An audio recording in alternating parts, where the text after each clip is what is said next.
Señoras y señores, buenas tardes. Realmente para mí es un gusto poder compartir con ustedes luego de que se ha escuchado a brillantes expositores acerca de esta gran problemática que no solamente interesa a nivel local, sino que ante todo y sobre todo tiene una repercusión a nivel internacional. Hace poco tiempo, la Alianza Estratégica Organización Mundial de la Salud, el UNICEF, acaban de emitir un informe acerca del cumplimiento de los objetivos del milenio. Y hay noticias realmente halagadoras. Si bien es cierto que en 1990, por ejemplo, como uno de los indicadores, el 24% de los habitantes no tenía acceso a fuentes de agua segura.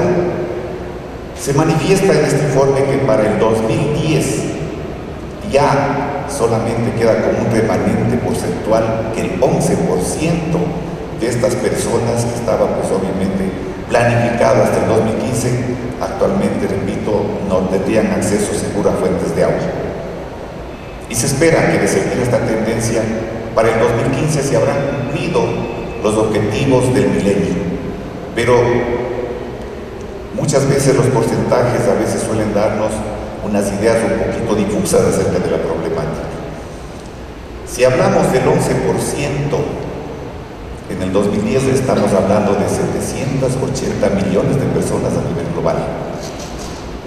Actualmente, repito, en el año 2012, este porcentaje nos ha dado una cifra de 650 millones de personas que aún no tienen acceso a unas fuentes seguras de agua, de suministro. No hablo, tomen muy en cuenta, de agua potable bajo el concepto convencional, sino acceso a un agua potable que podría ser utilizada como suministro. En todo caso, ya que la exposición, como las otras, se trata de tener una visión global. Si hablamos de saneamiento, en el año 2012 todavía 2.500 millones de personas no tienen acceso a un sistema, a una metodología de saneamiento. Esas son los valores que podemos nosotros encontrar a nivel mundial. Si es que tal vez se permite, mirar en las pantallas, es algo que siempre no me cansa de llamar la atención. Si vemos ahí a nuestro hermoso planeta azul, ¿no es cierto que estamos muy tentados a llamar, o más bien dicho, a sugerir, que lo que debería llamarse no es el planeta Tierra, debería llamarse con toda propiedad el planeta agua, ya que el 75% de su superficie, está cubierta de este líquido vital. Pero ya vamos un poquito más adelante a conocer que a pesar de ello, ¿por qué es que existe a nivel global y por supuesto a nivel local también una necesidad urgente de encontrar metodologías que nos permitan acceder a esas fuentes aparentemente ilimitadas de este líquido vital?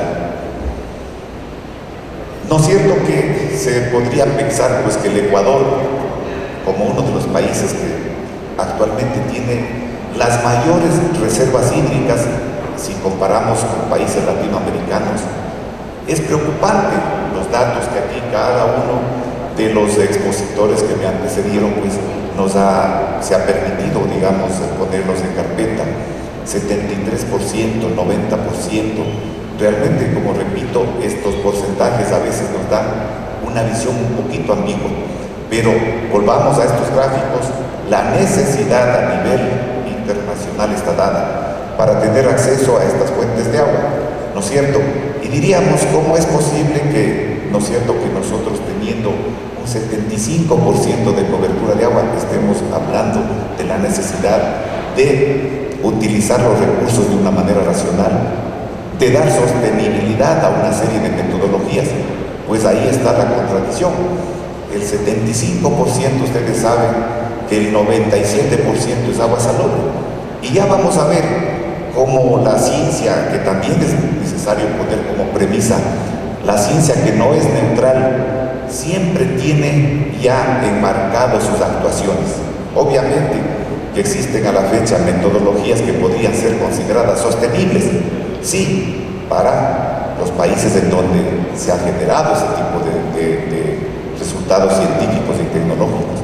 Pero en nuestro país todavía es cuestión de una serie, digamos, de cuestionamientos, una serie de impedimentos y restricciones que nos impiden utilizar el agua aún en nuestras Islas Galápagos, aún en las zonas costaneras de las provincias que muchas veces carecen de este servicio, como ser la provincia de Esmeraldas, la provincia de Manabí muy específicamente. Pero de lo que he tenido oportunidad de escuchar de las intervenciones que me precedieron, ¿no es cierto que existe una serie de causas para que se haya generado esta problemática a nivel nacional? Y lamentablemente habrá que referirse a los entes que de alguna manera lideran estas iniciativas de la provisión de dotación de servicios de agua potable y saneamiento a nivel nacional. Y miren que, ¿no es cierto?, que a pesar de que con muy poquísimas excepciones, municipio de Quito, Guayaquil y Cuenca, hay pues obviamente una generalización de esta problemática, de las causas para esta problemática. Y podemos manifestar que en primera instancia una de las causas principales es el doble papel de regulador y regulado asumido por las empresas municipales al planear, coordinar, definir normas de sus servicios y además operarlos. He ahí pues una de las causas. La otra, el carácter ambiguo de su concepción como empresa o servicio público, usada para, repito, con muy honrosas excepciones, para justificar la eficiencia en la atención social en el primer caso y la ineficiencia económica en el segundo. La poca claridad en los criterios de aplicación de los subsidios cruzados y la ausencia de la participación de los usuarios en las grandes decisiones es otro de los causales para la problemática nacional. La siguiente sería la vinculación a tecnologías que tienden a no aprovechar las potencialidades locales. Efectivamente, desde el año 76 en que se dio luz al Instituto Ecuatoriano de Seguridad Social, Instituto Ecuatoriano de Obras Sanitarias, hasta el momento existen pues una serie de metodologías, una serie de sistemas que bien valía la pena haberlos replicado, haber utilizado herramientas como muy bien y de una manera muy brillante lo expuso el ingeniero Don Ceballos, ¿no? Sin embargo, la ausencia de instrumentos de integración con componentes afines al sector del agua y al saneamiento, como las políticas de salud, recursos hídricos, ambiente, etcétera, etcétera, son también responsables de la actual situación a nivel nacional. El elevado endeudamiento de las empresas, ¿no?, debido pues obviamente con un afán tal vez paternalista, ha llevado a que el 65% se tenga que realizar la utilización de capitales con retornos incompatibles con las inversiones realizadas. Los índices de retorno de capital, los índices de valor actual neto, justamente arrojan siempre saldos, números rojos en este tipo de empresas. A esto se agregaría un conjunto de problemas ambientales generados por la limitada atención otorgada durante décadas a la contaminación del recurso agua, aire y suelo. Repito que también están incidiendo en la calidad del servicio y en la calidad del producto denominado agua potable. El ingeniero Ochoa acaba de mencionar y me llamó, repito, la atención. Pensaba que solamente en la ciudad de Riobamba, en las ciudades pequeñas, medianas del Ecuador se podía hablar de pérdidas más allá de un 50% en las redes de agua. Pero ya ven que en empresas que también han demostrado que tienen una trayectoria de eficiencia y eficacia, también se habla de porcentajes elevados, 58% de pérdidas. Esta es la realidad nacional con la que tenemos que enfrentarnos, repito, a objeto de no quedarnos atrás en el cumplimiento de los objetivos del milenio. Bien, pero entonces, ¿no es cierto que vale la pena que a partir de un hito, a partir de una fecha, se empiece a pensar que todos estos proyectos deben cumplir con las premisas del desarrollo sustentable? Es una declaración muchas veces un poco retórica, Cuando nosotros estamos diseñando, los diseñadores, consultores, pues están concibiendo los proyectos, siempre echamos mano de lo que se denomina los estudios de impacto ambiental y pensamos que con ese estudio pues se está dando la suficiente atención a lo que se diría un balance económico, un balance ambiental y un balance social. Pero ya vamos a ver que todo este concepto de los estudios de impacto ambiental, de los planes de manejo ambiental, no entran sino como uno de los factores determinantes, por supuesto, en la consecución de la sostenibilidad de las metodologías y de los sistemas de provisión de tratamiento de aguas. Efectivamente, traten ustedes de estabilizar entre 2 pesos equivalentes, es bastante difícil, y digamos entre 3 pesos podríamos ver que es un equilibrio bastante inestable, un equilibrio difícil, tal como vemos a efectos didácticos únicamente esta pareja de gimnastas que lo están haciendo pues allí. Una simple advertencia, que no se trate de reproducir en casa lo que están mirando allá, es solamente efectos didácticos. Pero lo que sí debemos practicar es a ultranza, es lo que se llama la sostenibilidad de los proyectos. La sostenibilidad de los proyectos, repito, palabras que han sido recurrentes, conceptos que han sido recurrentes en todas y cada una de las intervenciones. Pero ¿de qué se trata la sostenibilidad? ¿No es cierto que cuando el planificador, el ingeniero que está a cargo, los consultores de la concepción de un nuevo proyecto, lo primero que nosotros miramos es la factibilidad del proyecto o la viabilidad? ¿Y de qué se trata la viabilidad de un proyecto? Es la incorporación a esta nueva acción, de este nuevo proyecto, de que cumplan dentro de sus diferentes etapas de su vida útil con los objetivos que se han sido propuestos. Pero como que dejamos a un lado el factor esencial que estamos tratando en esta ocasión, que sería la sostenibilidad. Es por esto que no pocos proyectos que han sido obviamente concebidos y han pasado los debidos filtros de prefactibilidad, factibilidad, muchas veces tenemos como respuesta que se encuentran abandonados. La operación es completamente ineficiente, no hay los recursos personales, recursos materiales y económicos para proceder a su mantenimiento.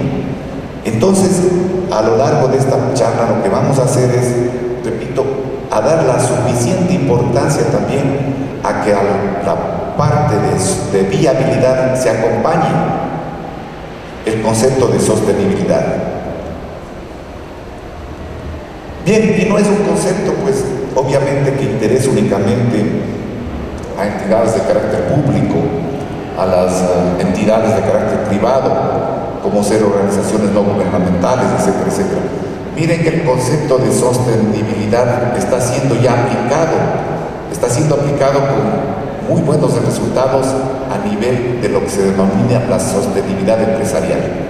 A nivel global, varias empresas se están incorporando con una dinámica que realmente llama la atención y son autocalificándose, o más bien dicho, consiguen la certificación de sostenibilidad empresarial, ¿no es cierto? Incluso pueden ustedes mirar ahí en los gráficos empresas que se consideraban recalcitrantes con sus actividades para el medio ambiente, ya logran obtener un reconocimiento internacional de su sostenibilidad. Y aquí tenemos, me van a permitir que nombre, por ejemplo, el caso de Ecopetrol en Colombia. No, dice que tiene la eficiencia en base a la generación de los barriles de producción, barriles limpios. Un concepto, ahí sí, repito, altamente retórico. En los sistemas extractivistas es muy difícil cumplir con estas premisas de sostenibilidad.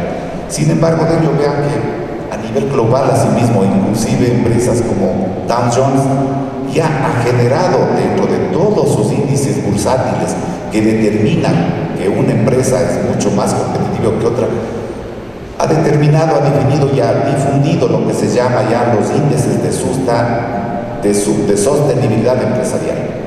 Y es algo, pues, obviamente que llama la atención a los inversionistas, a los accionistas de las empresas. Ahora realmente es uno de los parámetros que también a nivel internacional es completamente válido, no solamente para mantener el precio de sus acciones, sino obviamente para poder promover a la empresa. Pero miramos que a nivel nacional e internacional existe también una verdadera búsqueda sobre metodologías, sobre tecnologías que se pueden considerar sostenibles, no solamente viables, repito, sino sostenibles en el suministro de este líquido vital. Y aquí tenemos pues un pequeño recorrido, un tour completamente somero de las diferentes metodologías y tecnologías que tenemos para aguas superficiales, por ejemplo, ¿no? Vemos el aporte pues obviamente de conocimientos científicos a nivel internacional, pero ya vamos a hablar de eso.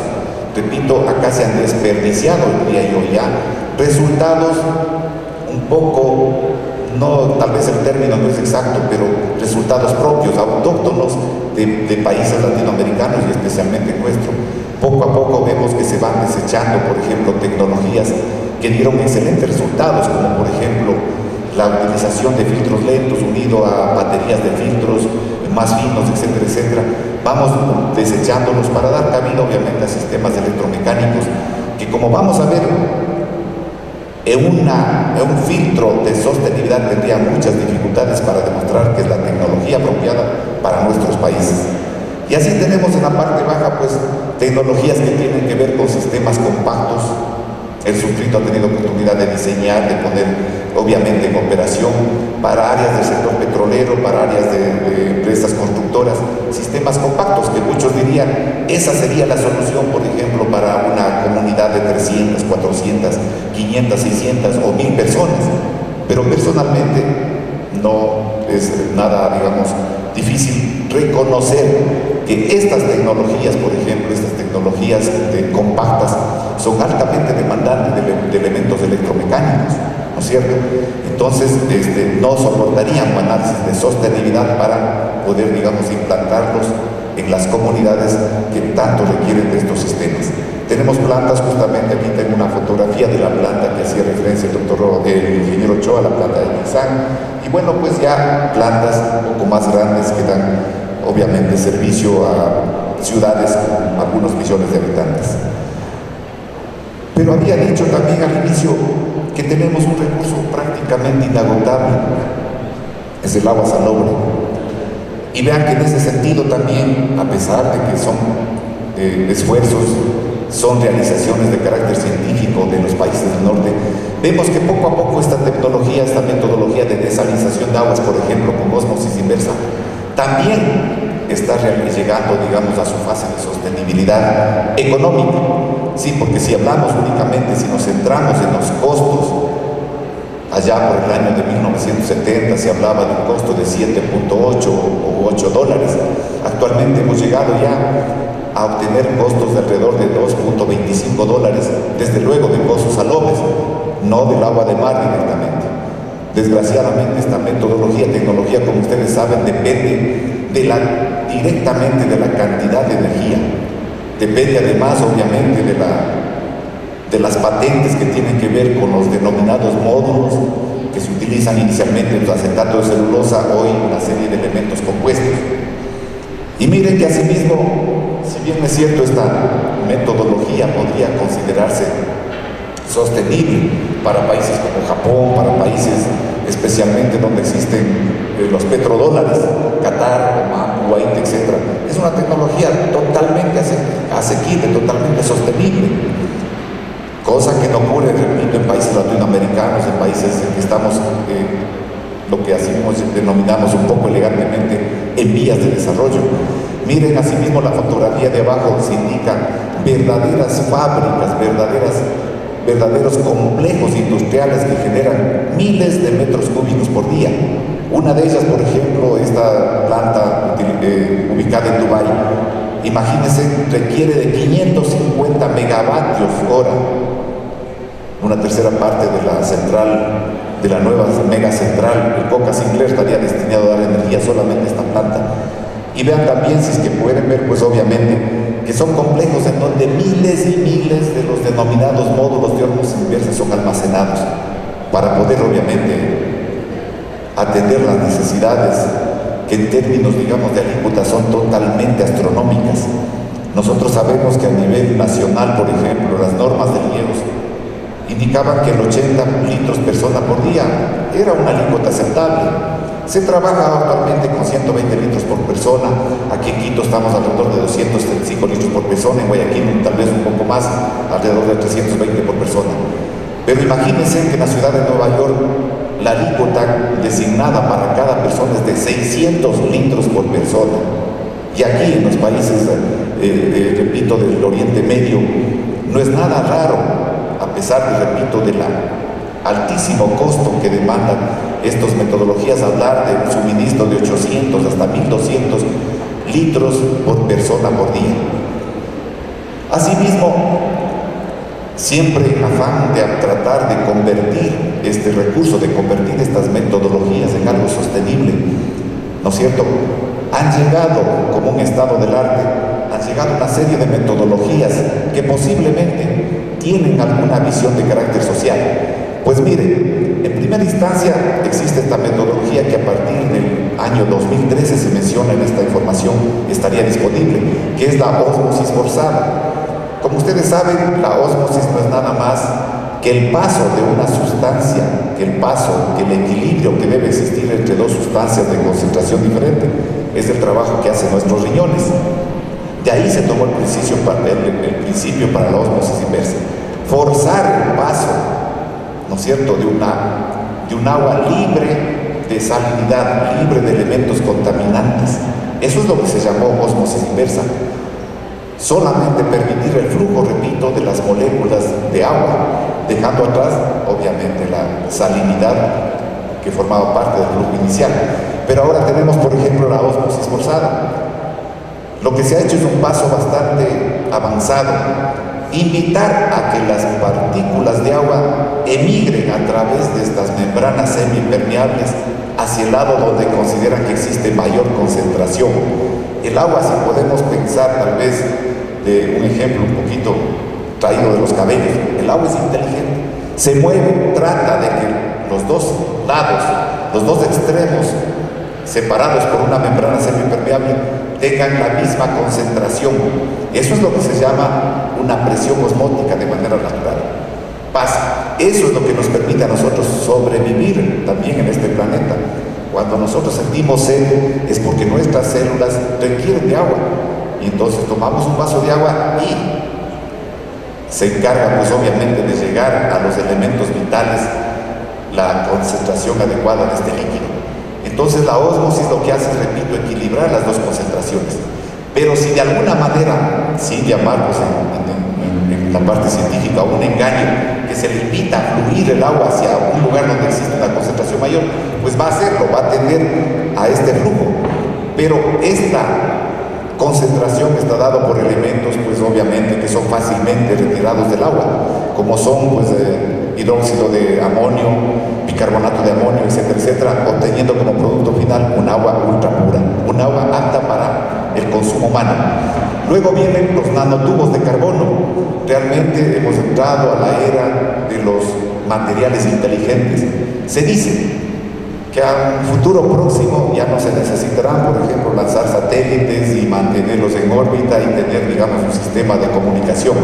Los nanotubos de carbono permitirán, dice la ciencia, y hay que creerlo, que permitirán poner, pues, un ascensor desde el planeta Tierra hacia la estratosfera para existir una comunicación mecanizada. Imagínense, a 4, 5, 10, 20, 30, 50 kilómetros desde la biosfera.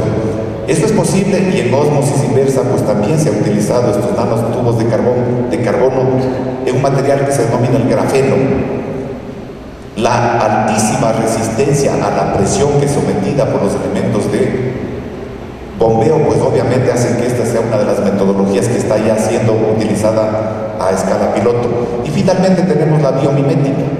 Como ustedes saben, nuestras células, había hablado hace un momento, que receptan la cantidad de agua que requieren, ¿no es cierto? Pero eso es debido a una enzima denominada la aquaporina. La aquaporina es la que regula la cantidad de líquido exactamente que nos permite vivir. Vale la pena en este punto recordar que mientras nosotros hacemos también. Tratamos de replicar tal vez el contenido de nuestra madre tierra, de la Gaia. Nosotros al nacer tenemos un 75% de agua, y a medida pues que vamos avanzando en nuestra edad, tal vez a mi edad ya ese porcentaje va disminuyendo, pero tendremos un 70, un 72%, no somos nada más ni nada menos que agua salobre. Y si es que alguna vez nos creman, pues simplemente cumpliremos con esas palabras sagradas de la Biblia que dice: polvo eres y polvo te convertirás. Carbono, nitrógeno, oxígeno, hidrógeno es el que está hablando en este momento ante ustedes. Exactamente eso es lo que se hace en las nuevas metodologías, las nuevas tecnologías. Es una mimetización, una réplica de los procesos naturales. Bien, pero miren, había mencionado que, ¿no es cierto?, que los avances son realmente espectaculares. Al hablar de $2.25 el metro cúbico, ya se vuelven un poco accesible a nuestros países llamémoslos de vías de desarrollo. Y efectivamente, en el año 1980 tuve la oportunidad de trabajar en la empresa eléctrica Quito. Vino la primera planta de ósmosis inversa con acetatos de celulosa para la central Alberto Hernández. De ahí a la última planta que estaba siendo diseñada para la refinería, nueva refinería, pues el Arón, existe una distancia en tiempo y en tecnología bastante sustancial. En ese tiempo se hablaba, repito, de $7.5 el tratamiento de las aguas casi residuales ya del río San Pedro. Ahora se habla de un agua que desde el punto de vista, digamos, económico resulta aceptable, $2.25, $2.50 el metro cúbico. Personalmente también he tenido oportunidad alguna vez de instalar algunas mini plantas en algunos colegios y escuelas de las Islas Galápagos. Lamentablemente no resultaron sostenibles. Ya vamos a examinar por qué no resultaron sostenibles. A pesar de las bondades de esta tecnología, no resultan sostenibles. Está con problemas la planta desalinizadora de ósmosis inversa en la isla Baltra. El proyecto para la refinería Esmeraldas, de la refinería El Aroma, fue desechado por falta de sostenibilidad y se tiene que realizar un acueducto de 190 kilómetros de la represa Esperanza para dar agua hacia la refinería El Aroma. Es lamentable, repito, pero si hablamos de desalinización y hablamos de utilizar ese inmenso potencial hasta el momento, no se diga absolutamente inagotable, sí, hasta el momento que ha sido utilizado en una mínima escala, podemos hablar, por ejemplo, de estas nuevas metodologías que implican la utilización de un pequeño panel, podemos decir casi solar, que implica la evaporación, la misma condensación y la utilización. Luego, pues ya más abajo vemos una combinación de metodologías con paneles solares para pasar nuevamente a través de los módulos de ósmosis inversa. Quizás por ahí puede estar ya, digamos, que pueden ser acuñadas como tecnologías apropiadas y sostenibles. Me dio muchísimo gusto escuchar al doctor, me fue este momento, al doctor Rivas, que hablaba de los pantanos artificiales. Yo sí le puse mucha atención porque imagínense, los pantanos artificiales, una metodología tan factible de ser utilizada en nuestro medio. Para conocimiento de quizás de algunos de ustedes, está siendo utilizada en el país desde el año 2010 con excelentísimos resultados en la población de Suchufindi. Fue diseñada en ese tiempo para dar, digamos, tratamiento a las descargas producidas por alrededor de 10.000 personas. Un diseño, obviamente, que provino de la Universidad de Massachusetts, de MIT. Realizaron ahí pues una especie de una tesis y ha dado muchísimos buenos resultados. De ahí que está replicándose en varios municipios del país, pero lamentablemente no existe la recopilación como proyectos piloto o como proyectos dignos de replicarse. Ahí es donde el ingeniero Don Ceballos decía, ahí es donde debemos aplicar los procesos de benchmarking. Mire, en el caso personal he tenido la oportunidad de diseñar pantanos artificiales para 10 personas, 15 personas, lamentablemente en el sector, únicamente en el sector petrolero. Ahí ven las dos pequeñas, o más dicho, grandes macetas, que son sistemas de tratamiento de agua que únicamente requieren pues que llegue el flujo. Y luego, lógicamente, si es que vemos dentro de los indicadores la demanda química, demanda bioquímica, les puedo manifestar con temor a calificarse, digamos, como las otras tecnologías, pues como no sostenibles, que estas serían las que deberían ser aceptables en el Ecuador. Pues bien, y así vamos nosotros haciendo el análisis de una serie de metodologías y estamos empatados con lo que se llama la tendencia hacia la utilización de las tecnologías que deben tener aceptación, no solamente de parte de las empresas, sino también de los usuarios. Pero yo querría, en honor al tiempo únicamente, indicar que la calificación de viabilidad y sostenibilidad, por supuesto que deben ser, las dos tienen que arrojar resultados positivos. Caso contrario, repito, todas estas iniciativas, el recogimiento, la recopilación de datos, no solamente desde el punto de vista positivo y negativo, se está perdiendo. El país está perdiendo una gran oportunidad para determinar cuál de estas metodologías deberían ser ya utilizadas. Pero no queremos pues que haya, por supuesto, iniciativas de carácter particular de parte de los consultores nacionales o de parte de los consultores que nos visitan.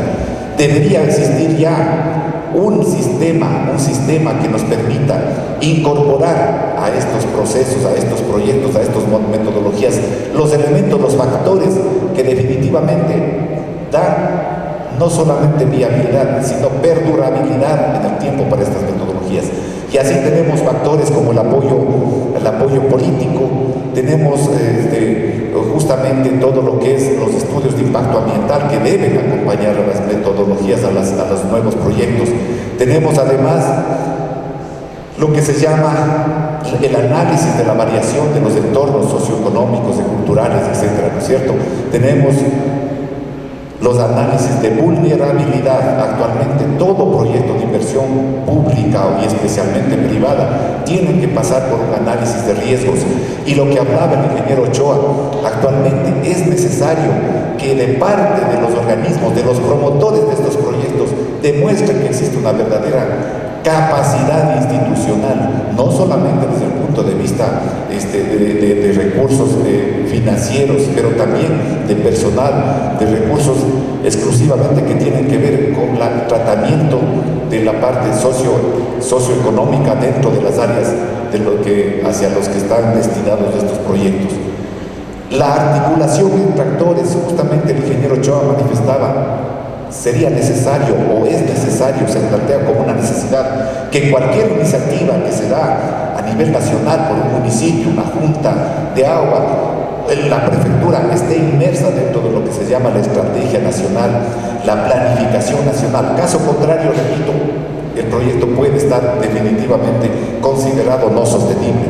Miren, la equidad de género, que hace poquísimo tiempo únicamente se tomaba como una situación irrelevante, ahora tiene que ser incorporado para demostrar la sostenibilidad de estos proyectos. Y no se habla de las ciudades, de los grandes centros urbanos, pero sí del sector marginal, del sector campesino, en donde que la mujer tiene un rol preponderante en el mantenimiento de la economía del hogar, y aún así toma también decisiones muy determinantes en lo que se llama las juntas de agua.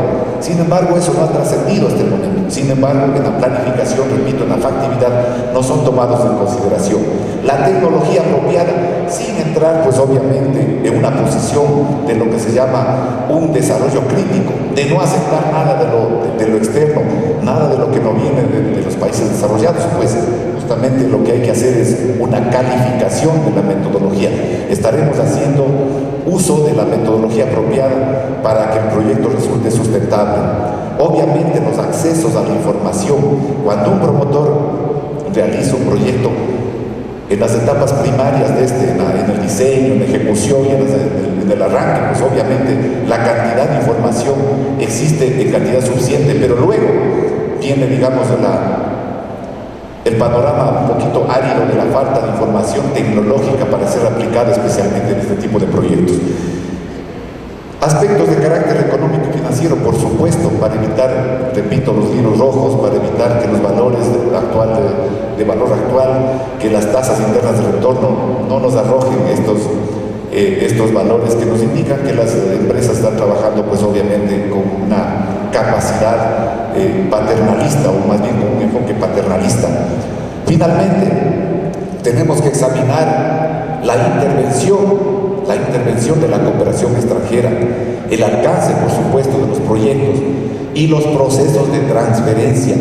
Este es algo que nosotros damos por hecho. Desde la concepción misma pensamos que una vez que está realizada nuestra planta potabilizadora, nuestros sistemas de tratamiento de aguas, pues la transferencia se dará de manera inmediata. Hay que cumplir con ciertos parámetros, hay que sistematizar. Caso contrario, a pesar de ser un proyecto que tenía toda la viabilidad, se transforma en insostenible. Bien, y los procesos de transferencia que ya había hablado, pues repito, tienen que ser de manera continua, tienen que ser concebidos desde el inicio del proyecto. Y la replicabilidad, el ingeniero, repito, disculpen que haga siempre referencia, el ingeniero Don Ceballos indicaba de que es necesario que estos proyectos, que la replicabilidad sea necesaria a efectos de utilizar las buenas prácticas a objeto de que estos modelos denominados tal vez proyectos piloto puedan ser utilizados a mayor escala. Bien, y aquí me permití, pues obviamente, realizar un gráfico que nos indica de una manera muy didáctica, por ejemplo, cuál sería la interrelación entre esta serie de factores, cuáles son los factores de sostenibilidad centrales, aquellos que son medios y aquellos que son circulares. Podemos ver que como parte central tenemos el apoyo político, la participación y la tecnología. Luego, como factores medios tendremos la gestión, la capacidad institucional, el contexto, la protección ambiental, el uso de tecnologías apropiadas. Y miren, también tenemos unos factores de sostenibilidad circulares que cubren a todos los que mencioné anteriormente, como son el análisis de género y los análisis obviamente económicos y financieros, ¿no es cierto? Y aquí, luego de hacer un análisis en el que obviamente nosotros vamos a tomar en consideración que existe una correlación entre factores y principios. Por ejemplo, como había mencionado, el momento de escoger la tecnología apropiada se debe ver que no estén generando a su vez procesos de dependencia, que se inserten en el medio ambiente, que sean no solamente deseados, sino los más apropiados por la población objeto de esta tecnología, ¿no es cierto? Y estas intervenciones a la vez vamos a ver que van a generar una serie de valores intrínsecos en los individuos, en los actores y en el entorno. Obviamente, tecnologías, metodologías sostenibles, vamos a ver que están basadas un sistema de sostenibilidad en valores, en principios y en factores. Todos ellos pues dan lugar a lo que sería ahora ya la sistematización de los procesos de sostenibilidad. Y aquí me he permitido, en última instancia, a través de una, si se quiere, una metodología de diagrama de flujo, poner en tapete este sistema que debería ser utilizado tanto como es utilizado ahora los estudios de impacto ambiental. Pues obviamente se le hace un análisis de todos y cada uno de los factores para obtener como resultado final la calificación de que el proyecto es altamente sostenible, o caso contrario, para tomar las previsiones desde su diseño para la introducción, si se quiere, de otro tipo de actuaciones, o mejorar tal vez el análisis de la parte socioeconómica, cultural, de género, de la capacidad institucional, etcétera, etcétera. Señores, repito, en honor a su paciencia y al tiempo que se me queda, digamos, ya muy demasiado corto, esta ha sido mi intervención que, repito, modestia aparte, no trata de implantar un sistema de sostenibilidad. Nada más, esto fue un ejemplo exclusivo para lo que se denominan metodologías que serían, digamos, utilizadas en la potabilización de aguas y en el saneamiento ambiental. Yo pienso que este aporte, este grano de arena, conjuntamente con los aportes magníficos y brillantes del resto de expositores, va a crear, digamos, una especie de inquietud, no digo un mito, pero una inquietud en la concepción, operación, transferencia y en la sostenibilidad de los proyectos en esta área de agua potable y saneamiento. Gracias, señor.